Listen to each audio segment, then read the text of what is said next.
Hello and welcome to the School Mentor podcast. This is episode 11.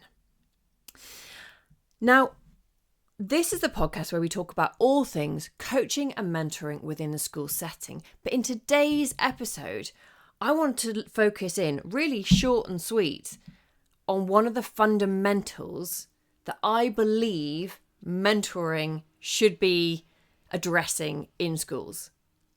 And that fundamental is that as teachers, educators, even parents, if we're going to broaden out our roles a little bit for a moment, it is our moral responsibility to raise young people who know how to connect.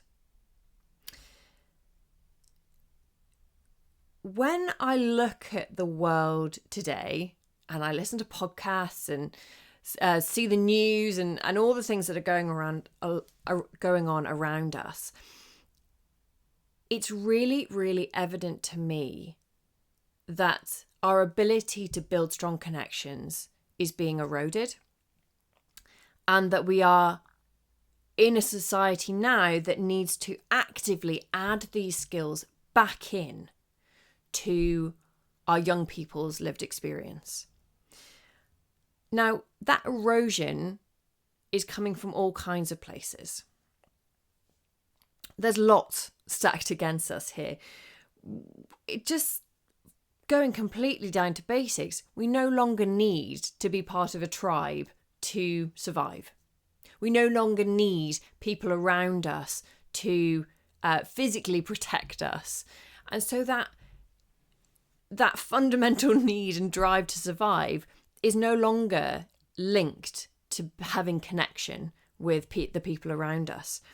Layer on top of that, the fact that we no longer interact solely in person.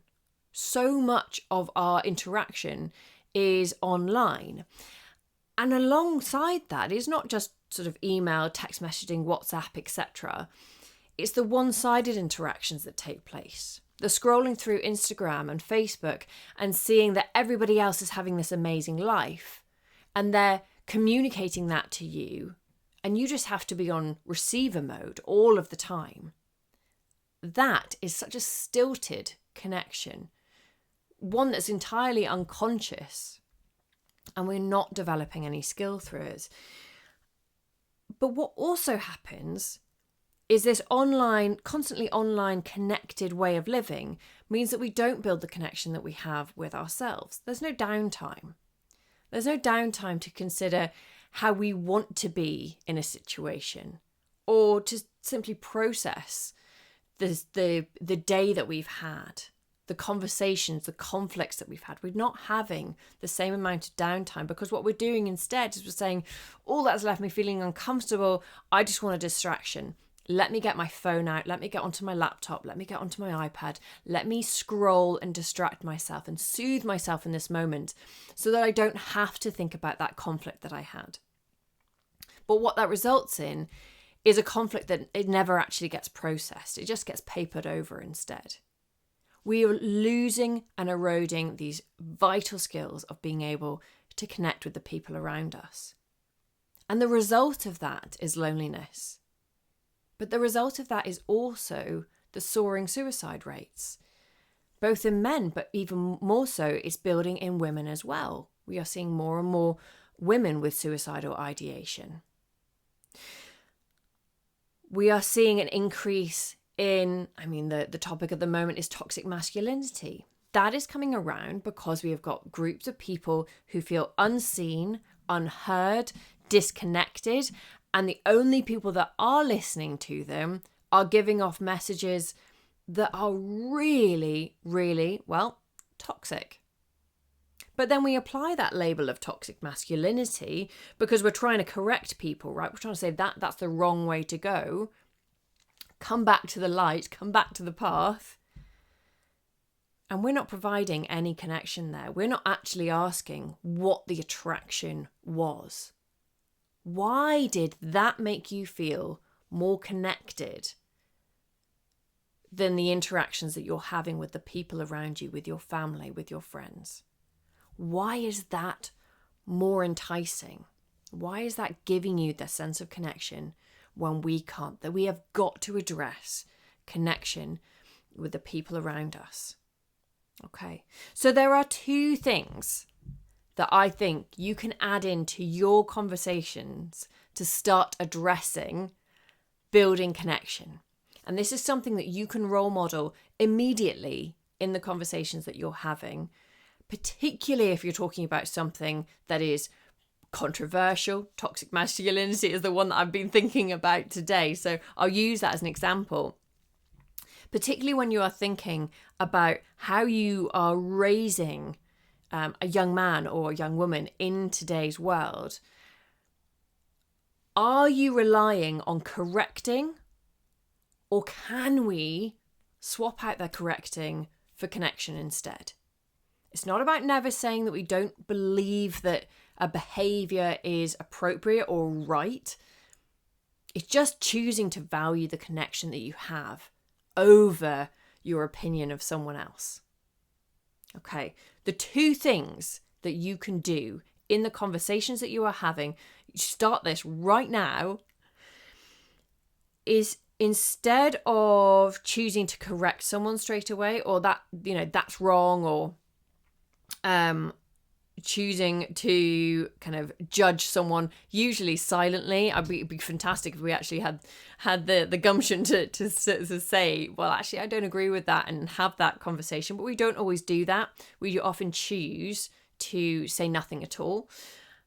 Instead, I want you to ask with curiosity how, whatever it is, be it a particularly enticing video from someone who is providing some fairly controversial views on masculinity, I want you to ask how it makes you feel. When you see that, how is it making you feel? What is connecting you to that? And what's missing in life right now that is driving you that way instead of a different way? All of these questions come back to curiosity. And it's curiosity about how somebody else is feeling. Now, I want you to do this for two reasons. One, because it will help you understand more about the people around you. And when you start to understand more about people around you, you are more open and available for connection. But two, when we are thinking about our young people, we need to be role modeling this desire to understand the people around us. So when we ask them how they are feeling about a topic or about a situation in the world, and we have a rehearsed idea of what they should be saying, but it doesn't come out the same way, we need to remember that curiosity and that connection is the most important part. If we go in with corrections, we will push people away. If we go in with a focus on understanding and a focus on curiosity, we build the connection and we bring people closer. When we bring people closer, there's less loneliness.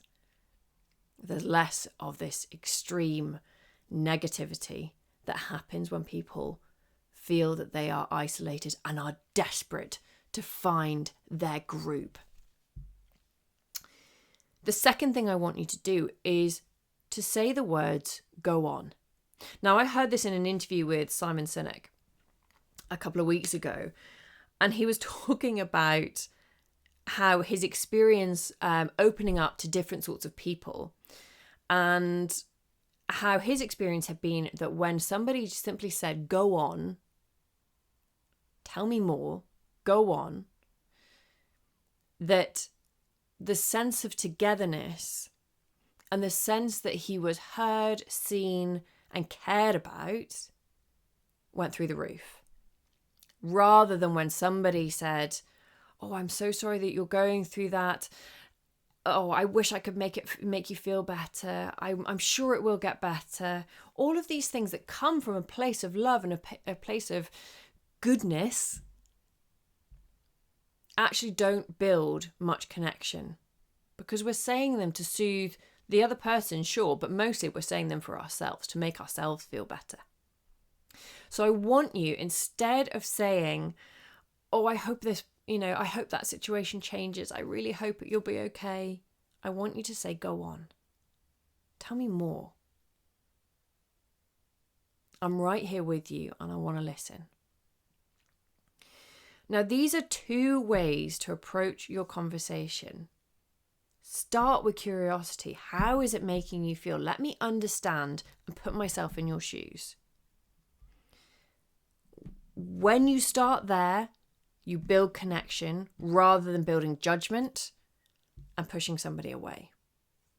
And then you ask them to go on. You encourage them to talk more.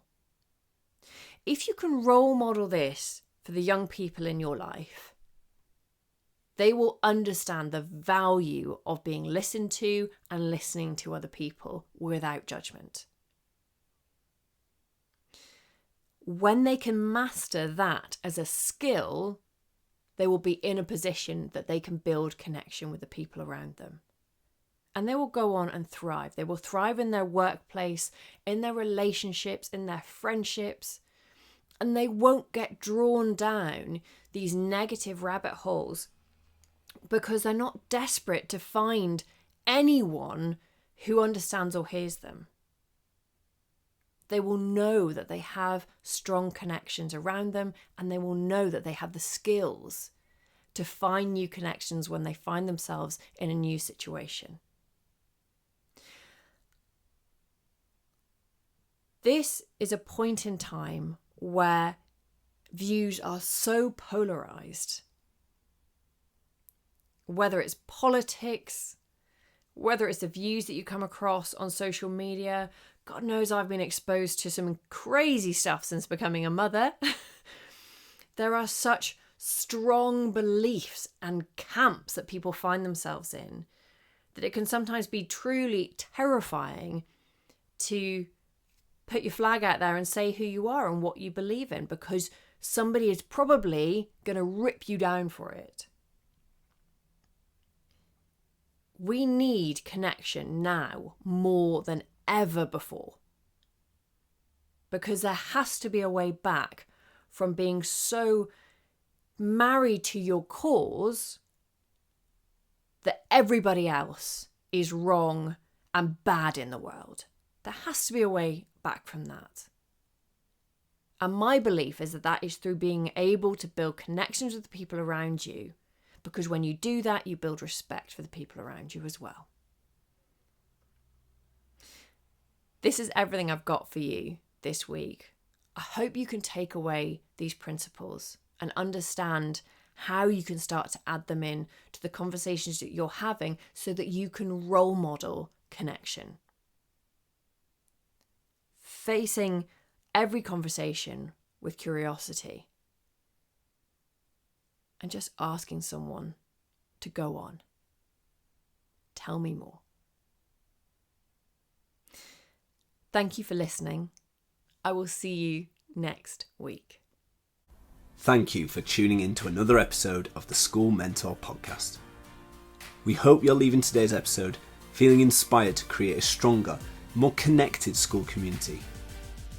To access more resources, be sure to visit our website at this-is-me.uk. It would mean the world to us if you subscribed, rated and reviewed our podcast, and shared it with your fellow educators. Until next time, thank you for inspiring, mentoring, and changing the lives of the young people in your community.